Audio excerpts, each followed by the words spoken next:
Alright, ladies and gents, fellas and friends, get ready to fly and kick a pow because we're going to be making some combat pants.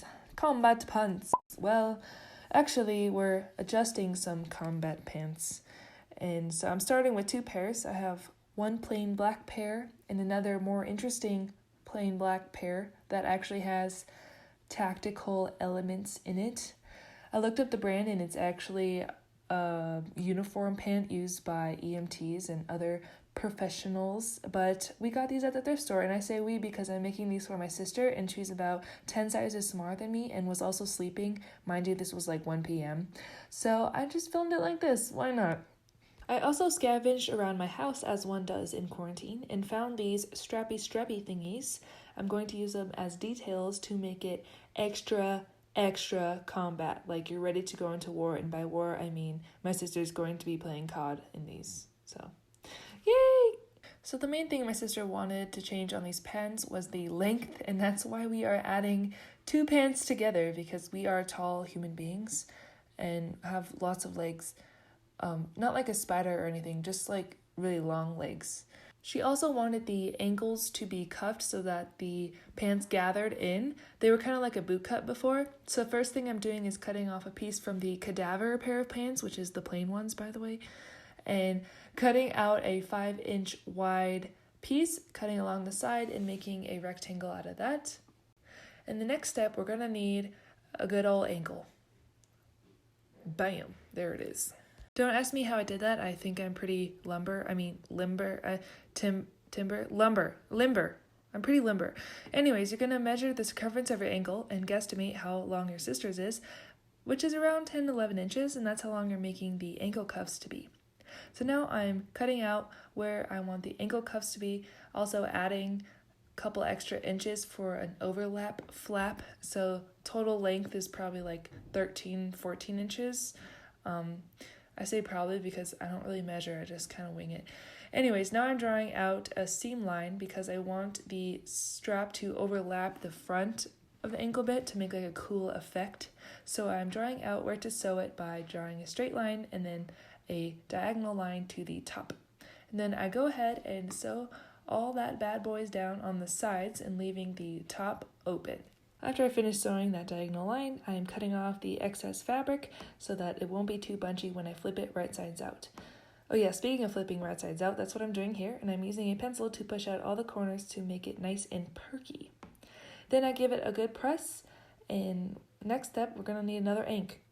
Bam, there it is. I'm measuring out where I want the Velcro to be because that's how we're attaching it to our sister's ankle. Well, my sister, not your sister, I don't think. And anyways, then I cut out 2 Velcro strips about 2 inches long and sewing those down on the respective areas that I kind of measured out using the stitch in the box method. And that's what the completed ankle strap will be. And hopefully you get the gist of how it works. It just kind of overlaps and Velcros on the front. In case you didn't get it, bam, there's another ankle and a demonstration on how it works. And bam, there's another ankle and another demonstration on how it works. So yeah, there we are. Deedly. If you're offended by overgrown leg hair, just please don't zoom in. Anyways, now I'm making the pants longer by first shortening them and then taking a cadaver piece of pant, the exact same circumference as the part where I shortened the other pants. I hope that makes sense, but I just cut it the same width around and sewed it right sides together, and that's what it looks like. The inside seams didn't match up on these 2 pants because they were different sizes on the front and back piece, but I did match up the outer piece, figuring it was more important to look like one cohesive pair of pants. Now I am working on making 4 pleats in the bottom of the pants to make it the same circumference as my ankle cuffs so that it could be sewed together nice and evenly. I'm adding 2 in the front and 2 in the back. After that, I sew the pleats in place to make the rest of the process easier. Now I need to make a slit in the side of the pants for, ankle birthing purposes, which requires me to seam rip an industrial side pant seam, which is kind of vexatious, to say the least. I may or may not have Googled that word to sound smarter. Synonym for Annoying. Vexatious. Anyways, this is how the slit turned out. As you can see, it's about 2-3 inches, maybe like a pinky length. And now I'm trying to hem the edges in, which is a little tricky, but I ended up doing it pretty good and added a stopping point at the top to give it some good security, like an alarm system type security. Anyways, now it's time to attach the ankle cuffs to the pants. I do this just by measuring out the side so that it matches up evenly and then flipping it right sides together and sewing all the way around that circle. What it looks like when I'm done sewing. As you can see, it has a nice slit so that you could fit your honkin' ankle through there. Now I am deciding where I want the strappy straps to sit and what kind of design I want. And I decided it would look good on the pocket, so I tried to ram it through my sewing machine, which was quite difficult, but then I figured out if you put in a thicker needle, it will help you a lot. So here's my design for the small strap. I just kind of tacked it down in different places. And now I'm working on the big fat strap. I sewed it down in the front, and then I cut off the end, making sure to fabric glue or fray it with a lighter. And then I'm adding Velcro so that it can attach around the strap to the back for extra tacticalness.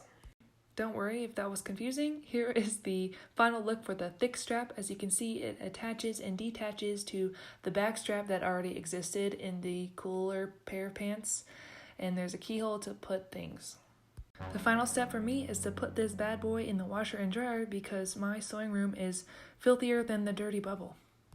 Oh poo, I forgot to introduce to you my sister. Well, here she is. She is an actual model, so you guys are really in for a treat for this one, and we have wildly different styles and aesthetics, but it's really cool.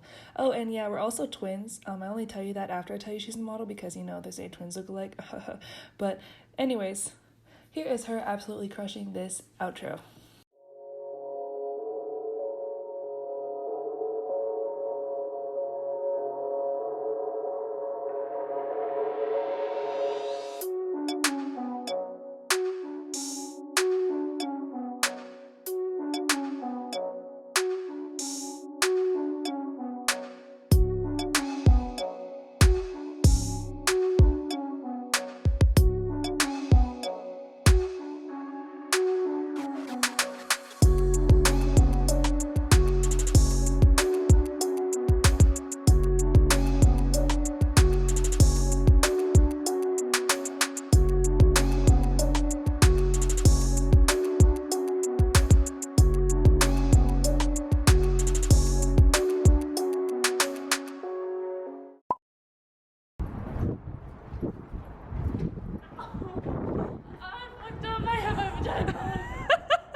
RIP to the Mons. Oh my god, look, it's like gray.